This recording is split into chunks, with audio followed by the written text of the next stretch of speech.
Ladies and gentlemen, without further ado, here is tonight's guest to tell his story, Joseph Dylan Cantrell.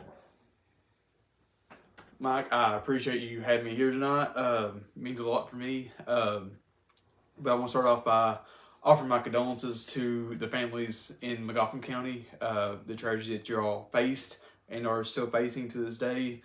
Um, it's not something no parent ever wants to go through. Uh, Myself, Michael, yourself, we got kids, and that's one call you never want to get. Um, but I want to tell all families out there that we are praying for you, that you are in our thoughts and our prayers, and just stay strong, guys. All right. It's all you, man. All right. All eyes are on you. So, a lot of y'all know, me. I've been here in months, probably 8-9 months now. Moved away for a bit, came back home. I went through a traumatic experience back December. Went through separation and divorce, and that took a toll on me. And February, I lost a very important person to me. A woman that really raised me to the person who I am today. Who helped raise me. I'm sorry. Her name was Everly Stacy, and she was my grandmother. And she passed away on February 3rd, and that took a massive toll on me. Because if anybody knows me, knows that I was really close to my grandmother. Michael, I was super close to my grandmother. Deborah, you as well know I was super close to my grandmother. She was a great woman. And, it's been almost 11 months now, or almost 10 months, I'm sorry, that she's been gone, and it still hurts every day that I can't just go to her house and just strike up a conversation with her, because that's who she was. As a lot of y'all do know, I got the news that I was expecting another baby in February, and that was a very exciting time for me. But also, like I said, I was going through the death of my grandmother, and it kind of weighed heavy on me. So, fast forward to June 15th this year. One of the darkest days of my life. One of the worst days, really. I tried to take my life. I cut my wrist. If I would have had a gun that night, I wouldn't be here today. I wouldn't be here to tell this story. And a lot of things happened that night. I texted a few of my friends. I texted my final goodbye. I told them that I was done, that I was prepared to leave, and they one called the sheriff's department, and he found me in my bathroom, and he said, you can't. There's so much more to live for. You've got your kid on the way. He said, you cannot do this. You can't leave them with grief. You can't leave your family and your friends with grief. And to this day, I will forever say that suicide is a coward's way out. And I tried it. And it's a regret that I have to live with, but my scars remind me that I am stronger than what I was.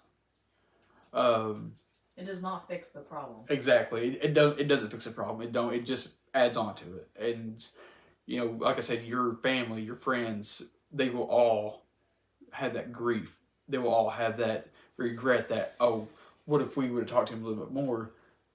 And you don't want to leave anybody with that. Right, you'll leave them with constantly going over in their head what was the thing they could have done differently. Exactly. So you leave them in pain. Absolutely. And so I, after that night, I got checked into the psych unit at St. Clair, and I should have stayed the whole 72 hours, but I was stubborn and selfish and didn't want to. I wanted to get back out, and that was a time where I should have stayed. But I was in there for 24 hours, the longest 24 hours of my life. The absolute longest 24 hours of my life. That 24 hours felt like it was 72 hours. You're locked in a room with just the same 4 white walls, the same white ceiling. You have no phone access, no TV access, no visitation. You basically eat when they tell you to eat. You only get 3 phone calls, and it's 10-minute long phone calls. So I got out, and I got into therapy, I got on medication, and I went for a bit, and I got comfortable with my situation. I got way too comfortable with my situation. And October, it was 1st of October, I can't remember exactly what day it was, but I tried taking my life again. I tried to overdose on my psych medication. I took almost a whole bottle, and I went to bed that night, and I said, if I wake up, it was meant for me to stay alive, and if I die, it's one of those things. Maybe somebody will find me. I woke up that morning at 3 a.m. I don't know if it's a divine intervention or if it was my grandmother telling me to wake up. But thankfully I woke up, and a week or so passed, and I checked myself back into a psych unit, and I spent about almost 4 days there. And in that time frame, my daughter Laura was born, and I told myself, I've got two beautiful girls, 2 absolute doll babies. Michael, Deborah, you've seen Adeline. Beautiful. And Laura, I mean, both of them are absolute doll babies. And my therapist there told me, they said, you have to find reasons to live every day. And those 2 are my reasons. Those 2 are absolutely my reason to get up every day and to continue the spot that I'm on. I'm still on my mental health journey. I'm still figuring everything out. It's not an overnight type thing. It's a day-by-day thing. You'll have your ups and your downs. And right now, my ups are so much more than my downs. I'll have my down days every now and then, but I look at those 2 little girls like you see on the screen right now, and those are my reasons why I'm still here. Them, my friends, my family. I know after Michael has been there for me through every step. He's talked to me just about every day, and my family, they've been there for me, and that's one thing I've learned, that family is everything. Family will be there for you when nobody else is. And like I told Michael last night, this is something that not a lot of people would survive, but there's a reason why I survived. There's a reason why I'm still standing, and I was raised to not give up, I guess. That was kind of cliche, but if there's ever a time where anybody, I want to say this to everybody that's watching right now, if you have any thoughts, if you have anything going on right now, don't hesitate to reach out to anybody. Reach out to me. Like I will gladly, I will gladly talk to anybody and everybody. I would rather have you all talk to me than come to your funeral. That I made a promise to myself that no matter what, no matter who it is, no matter what the situation is, I would rather talk to you guys than visit you at a funeral, because that's not at all what I want. And that woman you see on screen right now, that was my grandmother. I'd never seen. No, I apologize. I just got her pulled up there. I was you're going fine. through the girls. And you were talking about her a minute ago, and I'm like, no, you're fine. But I've got her up there now. But that woman, she was my rock when I was growing up. She raised me. And whenever my mom or dad was at work, that's where I'd always go with her house. And I miss her every single day. And she was a tough lady. She's a tough old woman. And she that would have got you beat. Oh, she yeah. would have heard that. Exactly. So. I mean, if she would have knew what I was doing right now, or what I had done, she'd have wore you out with a switch. Exactly. She would have got a knife out of her drawer and would have went out and got a switch, and she'd made a willow switch. What she would have done. Yeah, willow switches are tough. Oh, don't miss those. But she molded me into the person I am today. She loved her family and kids. And absolutely. It didn't matter who you was. If you came to her house, she would fix food for a small army. She made sure that everybody ate, and that's how my mama was. And I got these bracelets as reminders for mental health awareness, for suicide awareness, and like I told you, like I told your viewers, if you all have anything to say, please. Or you need anything to talk about, please reach out to us. Reach out to me. I'm available no matter what time of day or not. I know a lot of your viewers I know, and a lot of your viewers know me, and it affects a lot of people. And the sad part is there's a stigma in this country and all around the world, really, that men such as myself, Michael, yourself, and a lot of guys out there that we're supposed to just shut up and listen, or shut up and talk, I'm sorry, and not talk about what's going on with us until something does happen. And then people are saying, oh, we should have talked to him, we should have done this, we should have done that. Why didn't you do it right then and there? So this is to all the guys out there. Don't be afraid to talk.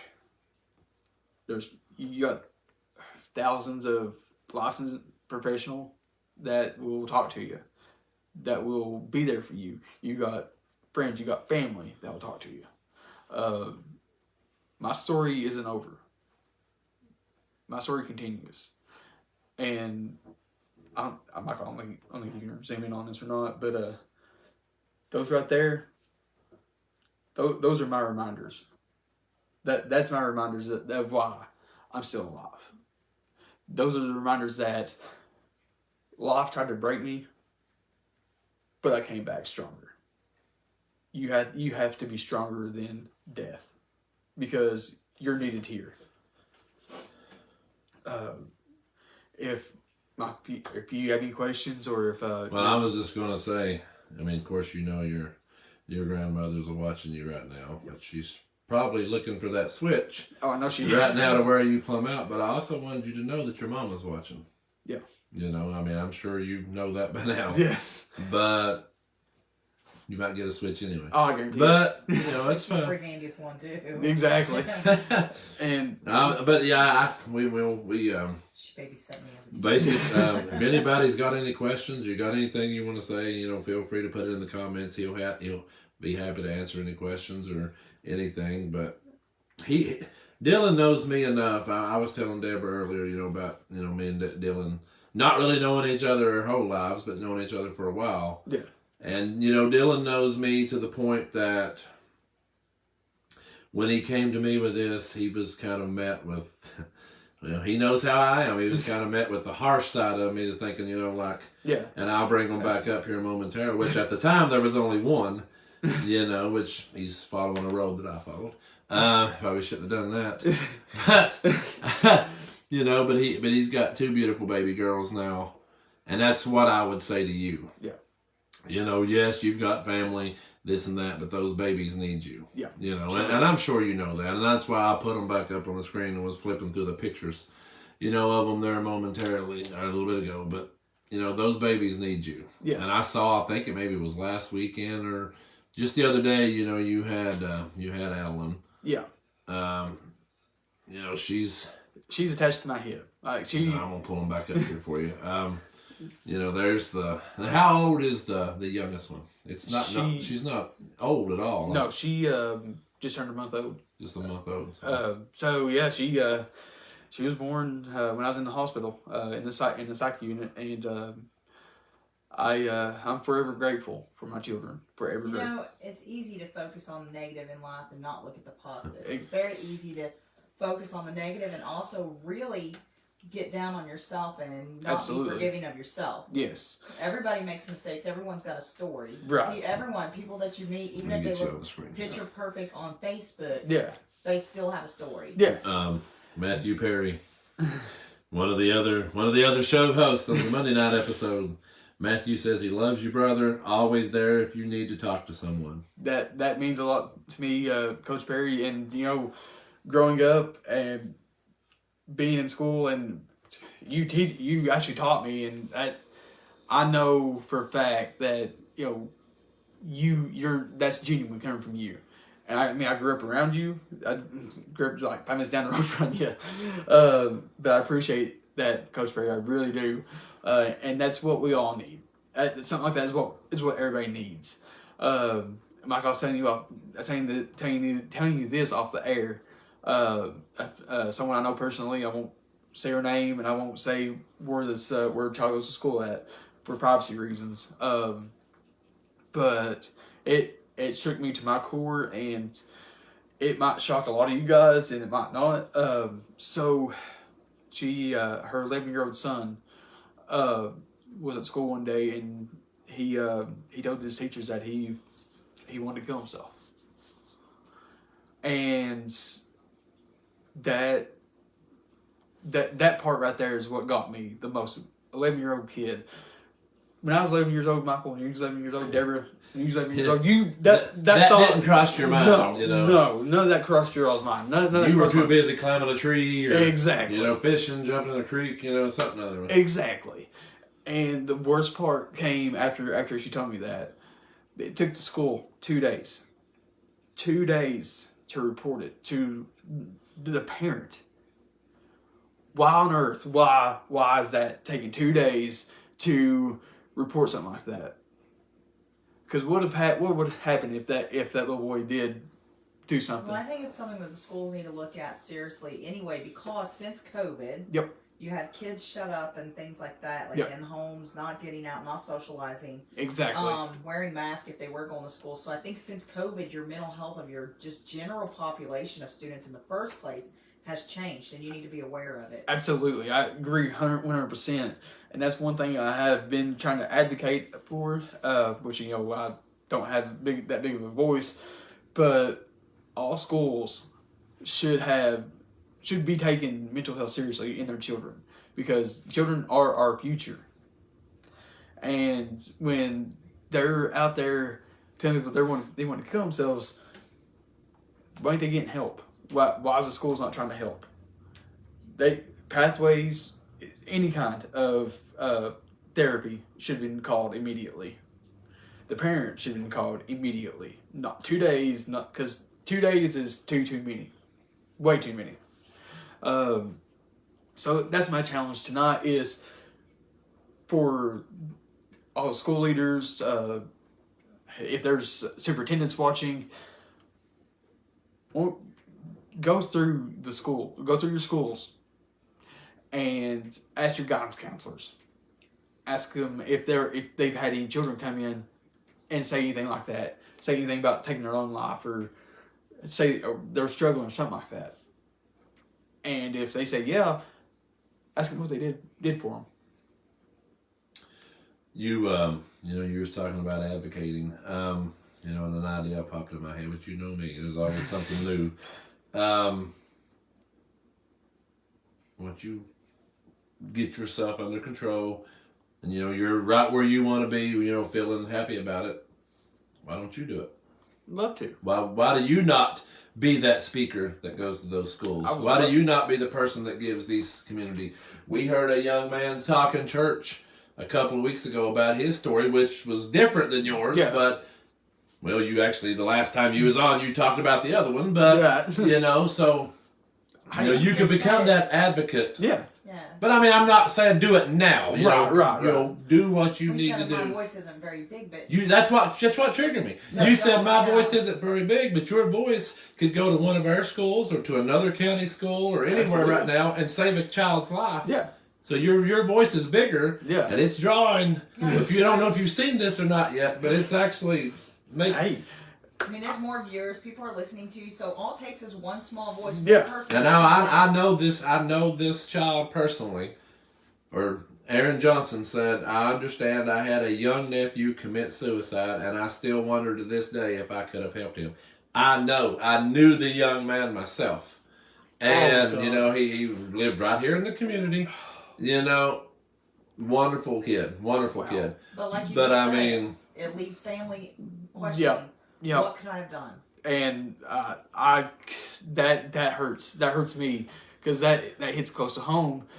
And I offer my condolences to you, and I'm sorry you're going through that. I know the family well. I knew the kid. I mean, it was a sad situation. It shocked me, when I heard about it. But it goes along with what you're talking about with the young student at the school.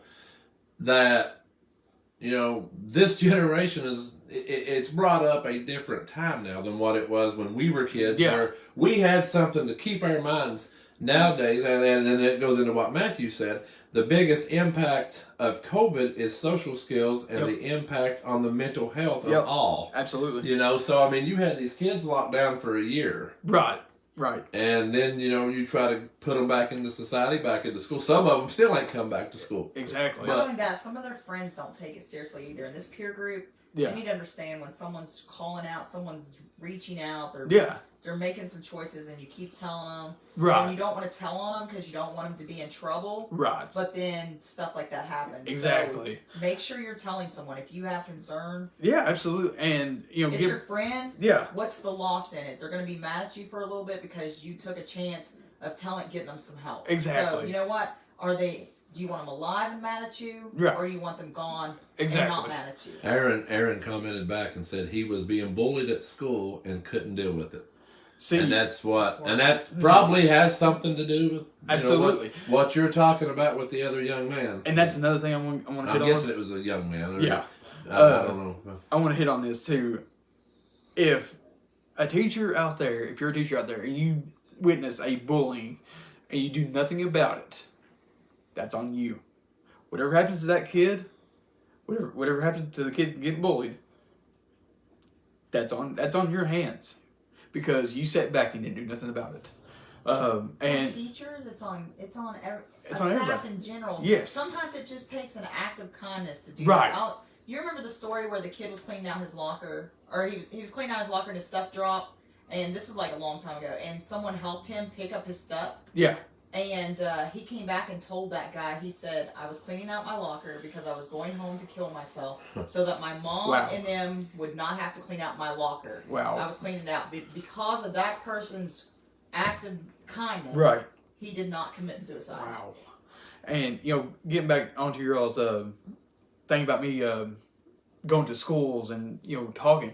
I would love to, Matthew Perry. If you can get me there, man, Well, I'm sure between me, Matthew, any of us in this community would be happy to get you to where you need to go. Absolutely. Now, like I said, I'm not saying you have to do it tomorrow or next week. Right. But let's fix Dylan first. Right.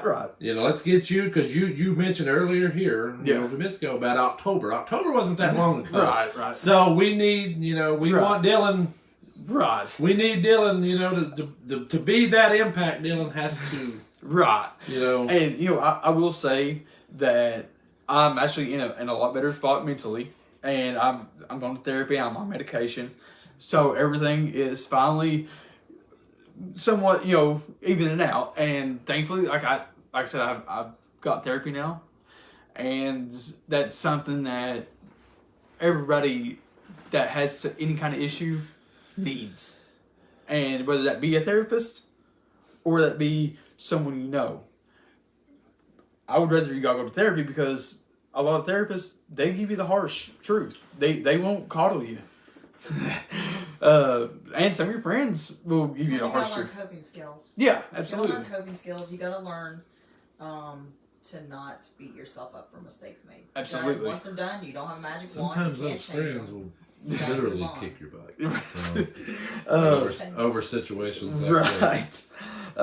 There's been other times that I've, that you've been there for me, I've been there for you in totally different situations. Right. But you came to me with this one, and it was like, it's, Aaron sharing the story, of his nephew and Matthew, and that's what, we're here. We want people to share their stories. Absolutely. If you've got it, and, because you can relate. Yes. Yes, he lost a nephew. You're still here. But like you said, when you went to sleep that night, you didn't know if you was going to wake up. Or when you took the pills, you didn't know if you was going to wake up or not. So the chances were you might not have been. Yeah. And we got to use this, and what you see for the future to make sure that moment never happens again. Exactly.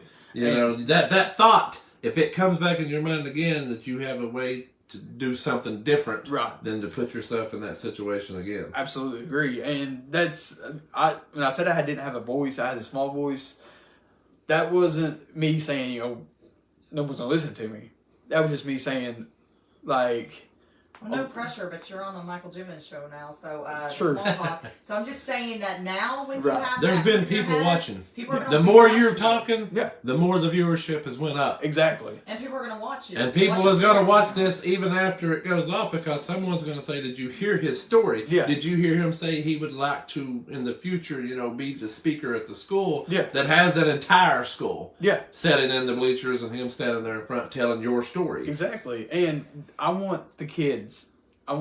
not only the kids, but people our age, to open up. You don't have to stay silent. You don't have to keep your problems, I guess, inside. Manifest it. If you have any kind of issue, don't let it. Don't dwell on it. Don't let it fester up to the point where it got to where I was at, because 2 suicide attempts, some people don't make it from that. Some people don't make it from the first one. And that first suicide attempt I had, if I would have had a gun that night, I wouldn't be here. I will say that with 100% certainty, I wouldn't be here right now. And that must have a purpose for you. Yep. That's what I'm saying. Like, there's a reason why I'm still here, and the reasons why I'm still here is my 2 little girls, Adeline and Laura. And I thank God every day that I'm here because of them. And like I said, find the reason. You have to find a reason to survive every single day. My reasons, my little girls, and also my mama looking down on me. She's probably gonna switch up there right now. Honestly. Well, your memo is wishing that there was a possibility that she can wear you out. Oh, I know she would. And this all happened within a year. Some of the stuff goes on longer. Some of their issues are deep rooted, into their past. And, you know, growing up, you know, I had a great childhood. My parents loved me. I had a roof over my head. I had food on the table every night. And, you know, it just... Adulting's tricky. It is. It's tricky. Very tricky. Annabelle told one of my kids once, she said, don't grow up. It's a trick. Exactly. So, I adulting's hard, making decisions, and then you mess up, and it's hard to bounce back sometimes from them because you think you've messed up your whole life. But exactly. if you keep looking at it like that in a negative, yeah. you're going to continue messing up. You've got to look at the positives of it. And I want to say this. During my first suicide attempt, I was working at a job, high stress, and it was, you know, I was making great money. Don't get me wrong, I was making great money. But I had to leave that job because I told the people that asked me, he's like, why would you leave a great paying job for where I'm at now? And I'm like, would you rather have me alive or would you rather have me dead? And the looks on some of their faces are like, oh, wow. You know, now I'll stand by this. I'll die on this hill. No job in this world is worth your life. Not one. I don't care if you're making $1 million. If you're making $1 million and you're so stressed out that you're wanting to kill yourself, you need to leave that job. And the job I have now, thank God for it, because my second suicide attempt, my boss told me, she said, you need to go home. You need to go home and figure this out. And she gave me a week off, and she said, do whatever you got to do. And that was whenever I checked myself into a psych unit. And I've told her every day since then that if she didn't send me home that day, who knows what would have happened. But yeah, I'm grateful that I'm still here. I'm still working on myself every single day. My story's not over. My story is not over. I'm gonna read Larry's comment to Okay. you, and then I'm actually gonna let you read Lisa's out yourself. Okay. Not that I can't read it, but Right. Larry says, you've got friends, Bob, that will help you, and I am one of them. If you ever need to talk, let me know. And that's the legend himself. Larry, I'm sure you know where he is. Larry, buddy, thank you so much. I appreciate that so much, Larry. I mean, I've known you just as long as I have Michael now, and me and Michael's known each other for 10 years. Probably 10, 12 years, maybe somewhere in that range. At least. And Larry, you've watched me grow up somewhat. I mean, you know my family. See, Lisa Rao. Yeah, okay. Bless you, Dylan. I'm so glad you're still here with us. I'm so proud that you... I don't know if I can get all that on the screen or not, but I can try. Oh, gosh. That's a long comment. You could save someone, and God wants you here. Stop and think of your mom. Not that your dad doesn't love you, but moms, they can't live without their kid. You have an awesome mom, and you are an awesome young man. So don't you ever doubt that. Most important, you can talk to God anytime. He's always there for you, sending love and prayers. Lisa, that 100% correct on that. My mom and dad do love me. I told my mom I was doing this tonight, and she said, I'm glad. She was watching. I'm sure she's probably still in here somewhere. Probably. That, you know, words like that, you can say it to anybody. And it might make their day. And Lisa and Larry both, I mean, that, seriously, I can't thank you guys enough for that. That means the absolute world to me.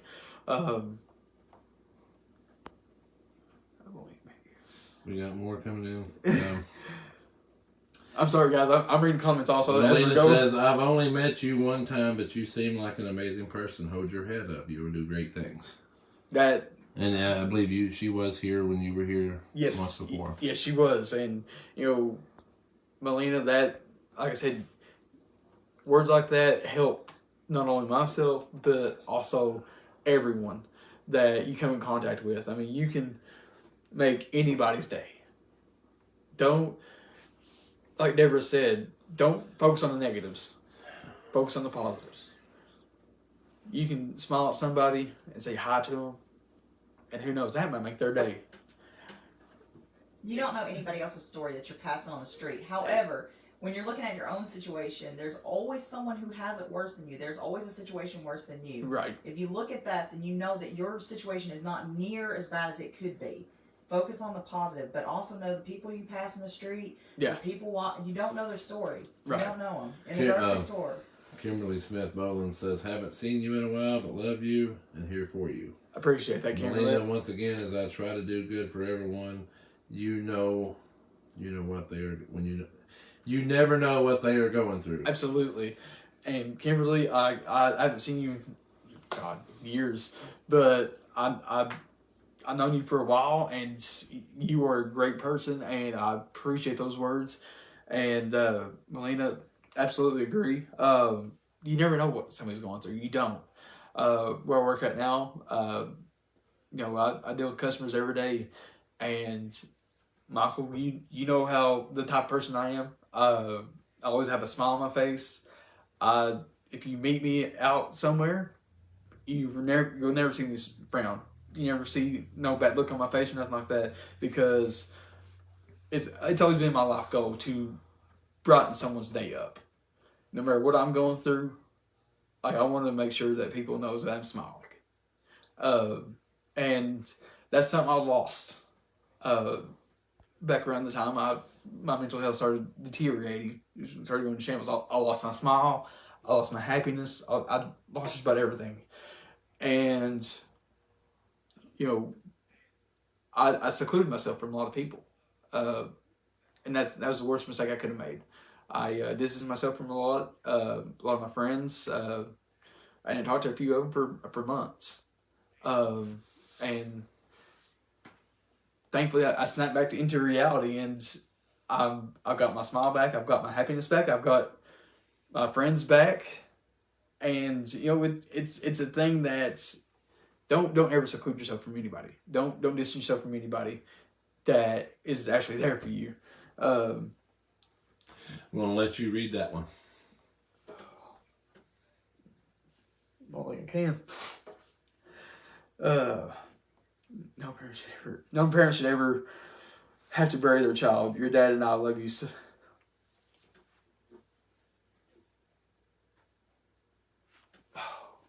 Give me a second.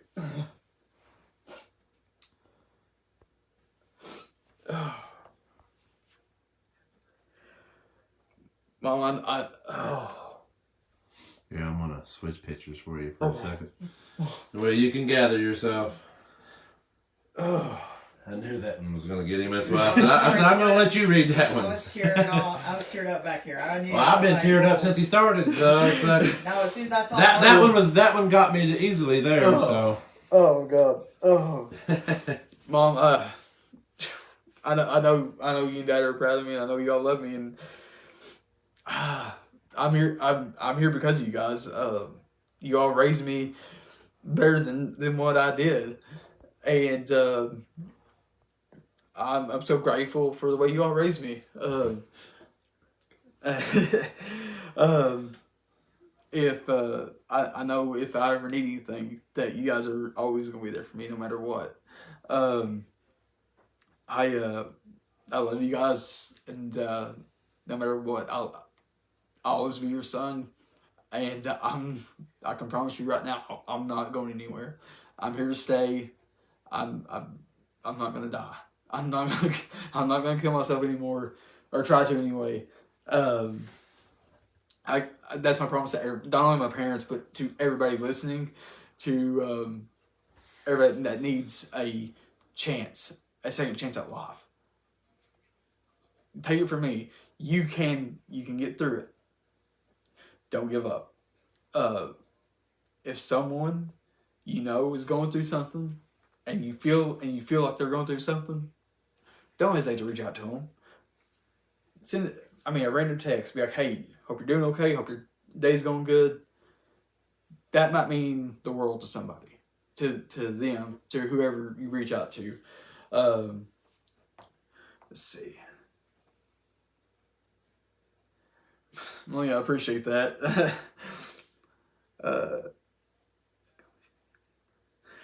Absolutely right, Debbie. I do have purpose on this earth. I do, and I'm going to continue to search for that purpose. There's a reason why I'm still here, and like I said, every day I wake up and I fight. I fight every single day because I have to, and that's not physical fighting; it's mental fighting. Because the wars we wage in our minds, the scars we wear on the inside are deeper than scars we wear on the outside. These scars, there's nothing deeper than what's in here. But what's in here, you can't fix. You can't fix this. You can't fix what's going on right here. There's you some purpose. Absolutely. Those two girls you all see on the screen right now, that's my purpose. I've only had the pleasure to meet one of them, and it's rotten. But yeah, I'll even give you another picture of the rotten one. There's you another, you can tell by that face it's rotten. Let's see here. Here's another picture of Little Rotten. So I don't have many pictures of the new one, so I'm not singling one out over the other. It's just I don't have that many. But, and you know, the Adeline, you know, she's not biologically mine, but you know what? She is mine. And she is attached to my hip. She's a daddy's girl through and through. And her and Laura both are the reason why I'm still here. And if you have children yourself, don't like my mom said, no parent should ever bury their child. Not one parent. Michael, you mentioned Aaron. Aaron Johnson. Aaron Johnson. He shouldn't even have to have buried his nephew. No. And I know a number of years back, my dad knows who I'm getting to. My dad should know who I'm getting to talk about. I'm not gonna say his name, but his son tried to commit suicide, and he I guess it was over a girl, if I'm not mistaken. Don't hold me to that. But yeah, he put a gun right here, and the only thing that stopped it was his skull. Stopped the bullet from going all the way through, and he survived. And that's something that, Michael, like I told you earlier, Deborah, same way, you don't want that call. That is one call you do not want, is your child is, I don't want to say dead, but, you know, you don't want that tragic phone call from anybody. Especially when it doesn't fix the problem. It does not. It does not fix the problem. It just only adds to it. And Michael, if you feel free to ask me any kind of questions. Well, it's not really a question. It's just, well, I don't know. I'm just going to say it. All day today, since early this morning, here's my witness. Been worried to death about you. I've sent you messages all day long on Messenger, and I get no reply. Right or wrong? Yes. I'm worried to death. Yes. Because I've lived this situation with him. I've went through every one of the, not been there obviously, but you know, he's told me about these situations. I've learned these situations. I've been there for him. What do? I go straight to his Facebook. It's like, why is he not answering me? So I go to his Facebook and I see a post from about a day ago that says, when it rains, it pours. Yeah. So to me, that is it's coming out. You know, it's you know, there's something going on that I don't know about, and he's not answering me. And right here is my witness until 5:30 this evening, until you sent that message that said, I'll be T-minus 2 hours or whatever it was, something like that. At that point was the first time that my heart wasn't bothering me all day, because I've worried about you all day. Yeah. Because, and it goes with what your mother said. Nobody wants to bury their child, but nobody wants to bury their friend either. Absolutely. So, I'm worried about you, and right there is my witness. She's Yep. like, have you heard from him? Have you? Nope, still ain't. So, You might take note to that as to the memes and stuff that you're posting on Facebook. Yeah. People are going to pay attention to you. Yeah. So if it has, not saying you're not going to have bad days, you're going to have bad days, but Yeah. if you're posting positive stuff, if you're filling your head with positive stuff, Yeah. then you're going to feel better than negative stuff. There's always a way to find something Right. kind of like a Debbie Downer. Yeah. You can always do that. But in that sense, usually I'll have my bad days, but they're now few and very far between now. Sometimes life happens. It does. You can have a pity party, Yeah. you just can't wallow there. Exactly. You can't dwell in that situation. You got to find the reason to get out of that. Gotta pull yourself out. Yeah. See, I refer my situation to a dark hallway. I go down this dark hallway and I don't see no light. There's no light. There's nothing. And excuse me. And I dug myself out of that dark hallway. I brought myself out of it, and there's a saying that there's a dark place in everybody's mind that sometimes we go through. We don't want to, but sometimes we do. It's how you come out of that dark area, and It's not how hard you fall, it's how quickly you get back up. exactly fall down 7 times, 7 up 8. Don't allow one bad day to ruin 100 good days, because it's You one can bad. say the same about a bad hour in the day. Don't Yeah. let one bad hour ruin the whole 24 hours. for you. Exactly.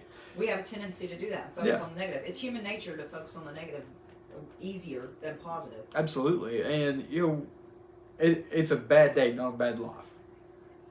It's a bad moment.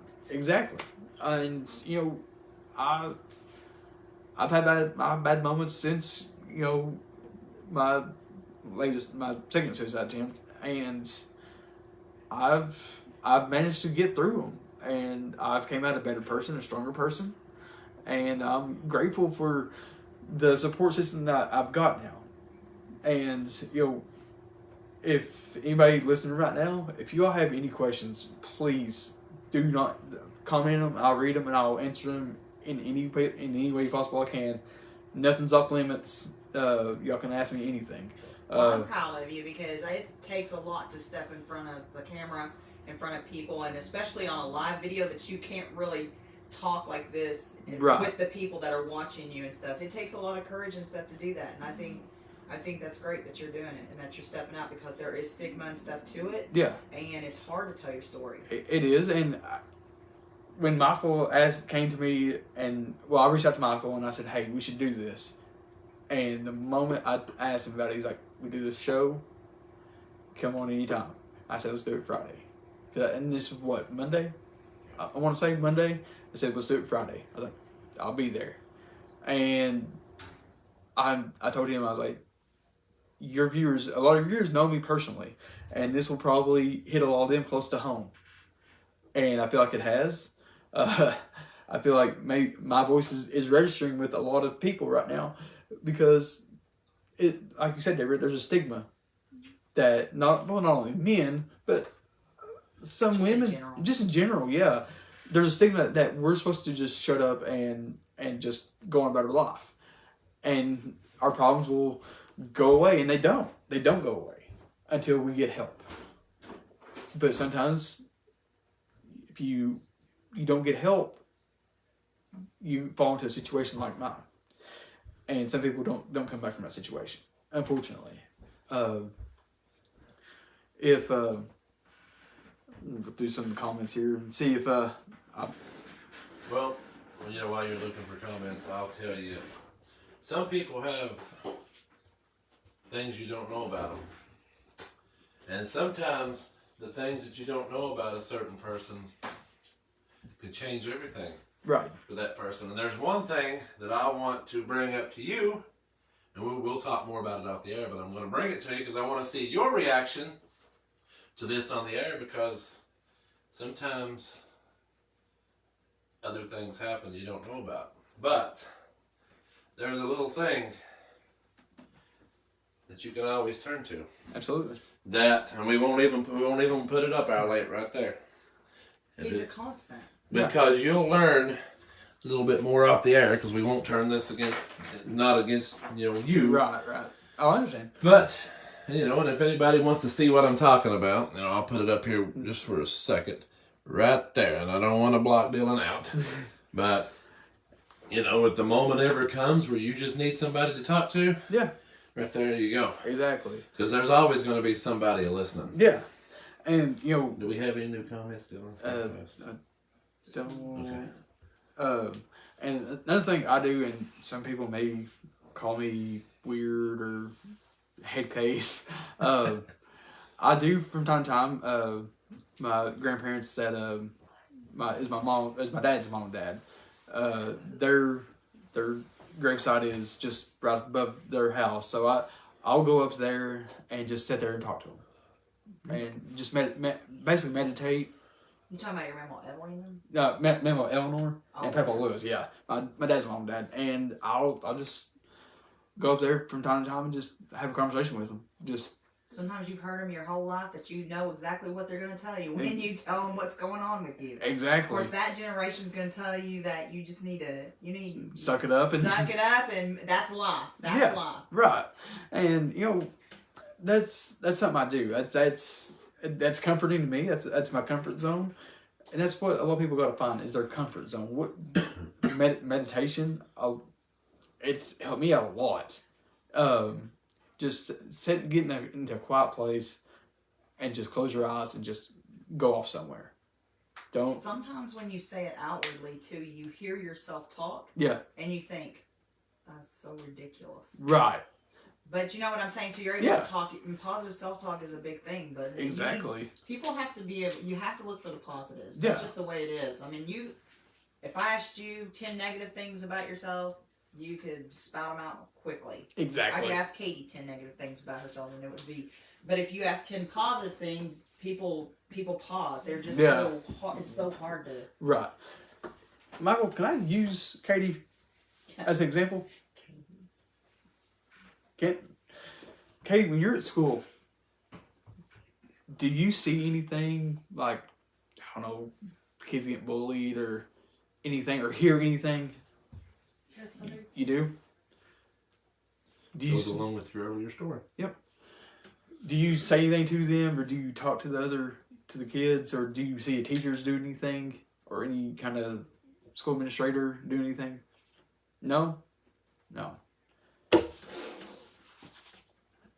And this goes back to my original plan, or plan, I should say, advocation. If you're a school, or if you're a school administrator, talk to your teachers, talk to your guidance counselors. Figure out ask them if a child has came to them, and if they say yeah, and you ask them, okay, what they come to you with, and then they say what happened, ask them what they did for them. I will tell you that your one incident isn't the first. There was some incidents over at Menifee County. I think there was like 2 or 3 girls, right? Yeah. That was 2 years ago. That was about 2 years ago. Yeah. Wow. Being bullied, and they had more than one suicide. I know. Wow. Because of that, and that's what I'm saying is I think that we have to be aware, especially to the mental health in the school because of COVID and everything. We Absolutely. have to be aware. And and I like you're saying, when it comes to these schools, it doesn't have to be a teacher. Yeah. Or it doesn't have to be, I can tell you from experience, your custodians at these schools will listen to you just as much as Absolutely. if you don't want to go to a counselor, you don't want to talk to a teacher, there's always somebody. Yeah. Cafeteria ladies, bus the ladies in the cafeteria, the bus drivers, there's always somebody that if you need to talk to somebody, they was there. They're there. Yep. They will be there, and and these schools need that. Absolutely. And I keep scrolling. I'll put it up here again. And I keep scrolling the actual 1-800 number. Yeah. If you know anybody, there you go. That 1-800 number. It's toll free. I mean, call it. It's 24/7. Absolutely. I mean, just talk to them. Get whatever you have in your heart, in your mind. Just talk to them about it, because they're not going to judge you. They're not going to, say, oh, okay, whatever. No, they're actually going to give you advice. They're going to give you guidance. And myself included, Michael included, Deborah included, Katie included. If y'all have any kind of issues, don't hesitate to reach out to anybody. Because, like I've mentioned, I would rather you all talk to me than come to your funeral. That's not something I would ever want. This show has helped me out a lot now, like getting my story out and, being an advocate for mental health in our younger generation now. And like I said earlier, my challenge to the school administrators, teachers, if you're listening, whatever, talk to the children.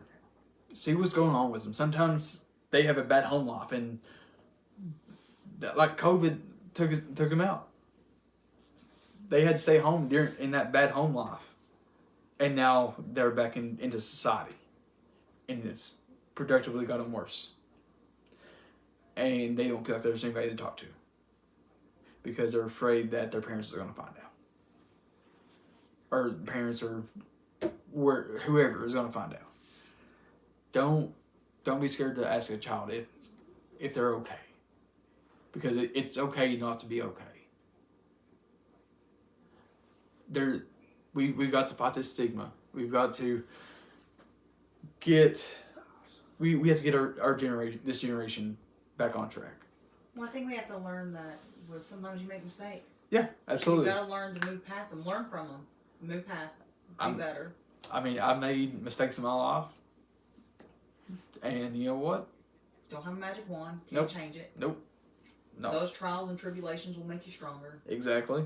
The trials and tribulations you face will make you a stronger person. Builds character. Absolutely. That's what I was looking for. I just couldn't think of it. Builds character. My grandfather, my Papa Lewis, and Michael, my great uncle Marvin, they both fought in a war, and they instilled respect into me. And to this day, I would love for both of them to be here so I could talk to them about all of this. But I know Mama Emily, she's watching. Mama Eleanor's watching. Exactly. I can feel the switches going on my legs right now.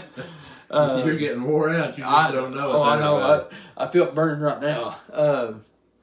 And if there's ever a time that someone that you all need to go somewhere, go out and do something, get your mind off whatever is bothering you. If you go to the gym, or you want to go see me, go do it. Don't lock yourself in your home, in your room, because that just adds to it. That just adds to the problem. And don't listen to sad country music either. Exactly. Don't listen to sad country music. Absolutely. Don't listen to Taylor Swift. Don't do it. Not worth it. Not even if you want a $10,000 ticket, right? Exactly. But I mean, if Michael, if you have any questions you want to ask me, Deborah, same thing, Katie, if you have any questions for me, feel free. Well, you know what I think. You mentioned it earlier, and I put a lot in my head. And like I told you, I said, being an employee of one of our local schools, I expect to see you in that school, within a year or so. Once you're ready to go. Absolutely. And I want these kids. I don't know if it'll be before she graduates, but maybe before Aiden graduates. I want to hear them being called to the gym. Yep. And and you being there, because I know they do that. Yeah. And they have these advocates and stuff that come to these schools and give these speeches. So that's what I want to see. And you don't have to just do it in the schools. Maybe you can do it at Sorghum Festival. Maybe you can be set up at different things here and there. Do different events in different counties. Maybe I don't. Absolutely. I mean, like I said, Matthew Perry, I mean, if there's, not, like you said, tomorrow or nothing like that, but a few months from now, if you want me to come to Morgan County, my old stomping grounds, hey, we'll gladly walk in there and talk to every kid I can and make sure that their voices are heard also. I'll gladly go to any school, any festival, church, anything, if it means helping somebody, if it means getting their voices out, if it means saving their lives. I will do it. I will do whatever is necessary to help someone stay alive, because we all have a purpose here in this life. We all have a purpose on this earth, and my purpose, like I've said, is my 2 little girls. But I mean, I've had a lot of fun tonight, Michael. It's been very eye-opening for me. Like telling things that I've never told anybody before, telling things that I'd be called a nutcase sometimes, or by some people. Comment there in the comments. Just put something in there. Thank you, whatever. And basically what we'll do is, if anybody, that did not want to comment tonight or don't want it to be public, Right. and you would just want to talk to Dylan, when he comments here into the comment section, you'll have his Facebook. Add him on Facebook. Shoot him a message on Messenger, whatever it is you want to do. Maybe you can set something up where you guys can have a phone call. Whatever it is you need to do. Right. That's what I'm doing right now. So we'll, I'll let you do that before we, even though it says Dylan Cantrell was watching. So, hey man, at least you're watching. Exactly. That's a viewer. But I mean, if you would like to, it's in the comment section there now. If you would like to, add him on Facebook or just hit him up on a message, or whatever it is, talk to him, he's there. If you're someone there, he put his cell phone number in there. So, I mean, you can't ask for nothing better from someone, Exactly. They're basically somebody that's reaching out themselves. Yeah.